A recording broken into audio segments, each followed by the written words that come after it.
ये जिनकी बेटी गायब हुई है और उसका कंकाल मिलता है, रो रो के जो है इनका बुरा हाल हो गया है। परेशान की हमारी एक ठई बेटी रही, एक लोटी बेटी, और कोई सहारा नहीं ना। दो ठई बच्चे नान है बस, और को नहीं ना साहब।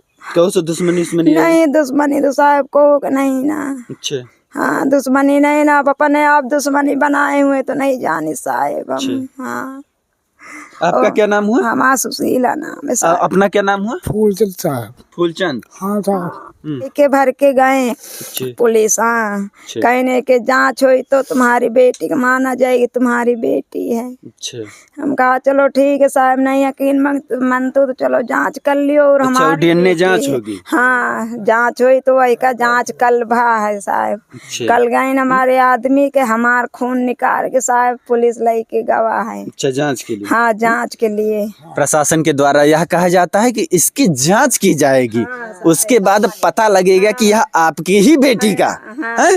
हाँ तो कहेंगे कि पता चली तो फिर जबकि इनके जिस लड़की की मृत्यु हुई है उनके माता पिता का यह कहना है कि यह उन्हीं की बेटी की बॉडी पाई गई थी, उन्हीं की बेटी का कंकाल है, क्योंकि सारा कपड़ा वगैरह सब आप पहचान रही हैं। हमारी बेटी के है, सब बड़े बड़े बार सब हम पहचाने, चप्पल जूता सब पहचाना, सब हमारे लड़की के है, गुलाबी कलर के जूता सब चीज। मगर पुलिस का कहा था हम जब तक ये कहना जांच करो, जब तक हम नहीं मान सके थे।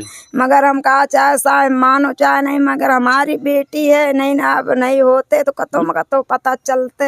इन लोगों का कहना है कि इनकी बेटी है, क्योंकि यह चप्पल जूता कपड़े सबका सब पहचान रही हैं, और अगर इनकी बेटी नहीं होती तो इनकी बेटी का कपड़ा चप्पल जूता वहाँ कैसे जाता? हाँ साहब, हाँ हमारी बेटी के ना हो तो कैसे वहाँ जाते? चप्पल कपड़ा सब खून के भरा। और ये जहाँ बॉडी पाई कितनी दूर पर है? ये बगले में है। बगले में समय वहाँ पानी भरा हुआ था, इस वजह से उस समय वहाँ जंगल में कोई नहीं जाता था। हाँ। जब धान की फसलें कट गई, सिवान साफ हाँ, हो गई, सब तब उस तरफ सब मैदान वगैरह जाने लगे। हाँ साहब, मगर हमसे फिरो को नहीं बताई, फिरो को नहीं बताई कि यहाँ तुम्हें महिमा कपड़ा पड़ा का पड़ा, तो अपने आप हम गई साहब तो देखा है। और सब कोई काटी खेत में सब हड्डी सब चीज पड़ा रहा, सब देखी सोई, मगर कोई नहीं बताई, कोई नहीं बताई हमसे। यह बहुत बड़ी घटना है कि एक बच्ची लापता होती है, लगभग 1 महीने बाद उसका कंकाल मिलता है। आखिर उस बच्ची के साथ क्या हुआ? आखिर उस बच्ची के साथ यह घटना कैसे हुई? बाद में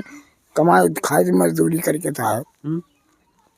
बताइए, कमाने खाने वाले मजदूरी करने वालों की आज यह स्थिति हो गई है। ये बेचारे सिर्फ और सिर्फ तड़पने के लिए मजबूर है। एक लड़की रही सहारा का, हमारे लड़के छोड़ लेने गवा हमसे। जब हमें पता चला तो हम लगभग 60-70 किलोमीटर से दूर से आते हैं ताकि इस गरीब परिवार को न्याय मिल सके। इस गरीब परिवार की आर्थिक स्थिति दिखाना चाहेंगे कि ये कोर्ट कचहरी मुकदमे बाजी करने लायक नहीं है, सिर्फ नमक रोटी खा के किसी तरीके से परिवार चलाते हैं।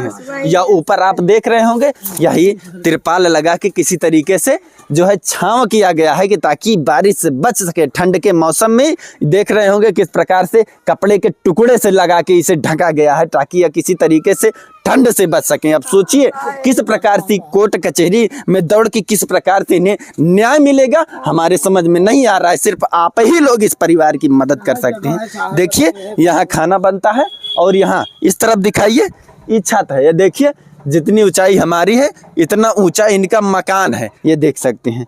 बताइए क्या स्थिति है इनकी। आसपास में इतनी जगह भी नहीं है कि हम ठीक से चल सके। आपकी माता जी को सरकारी आवास मिला था। हाँ, आप सबको कुछ नहीं मिला। बहुत पहले गए साहब कि जो भी सरकार की तरफ से सुविधाएं होती हैं वो भी नहीं मिली, तो आप सोचिए इन्हें न्याय कैसे मिलेगा, हमारे समझ में नहीं आ रहा है। यह गांव के बिल्कुल बीचों बीच में घर है और बीचों बीच घर से वहां जाती है। कैसे इस प्रकार से घटना घटित होती है अभी तक कुछ पता नहीं लग पाया है। कड़कड़ पर हुए तो वही कद निसारा जाता है बस कि कौन इंसान करीस।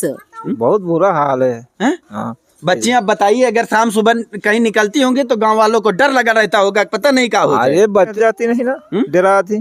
खेती न बारी दूसरे खेत काटा पड़ा, वो भी नहीं कुछ कर पड़ा, ये सब पड़ा है। बताइए न खेती न बाड़ी, दूसरों का खेत बाड़ी काट पीट के मजूरी धतूरी करके किसी प्रकार से बच्चों को पालते थे। और आज जब बच्ची जो है बड़ी होती है तो उसके साथ इस प्रकार से हो जाए। इस परिवार को न्याय दिलाने की जिम्मेदारी हम सब की है। निवेदन है कि ज्यादा से ज्यादा इस वीडियो को शेयर करें ताकि इस माँ को न्याय मिल सके और उस बच्ची के पिता को न्याय मिल सके जो दिन रात तड़पता है, दिन रात भटकता है कि शायद इस बच्ची को न्याय मिल जाए। बाकी मैं हूं नयन त्रिपाठी, आप देख रहे हैं अवधि भारत।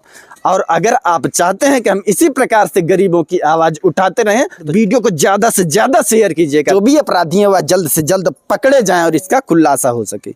जय हिंद।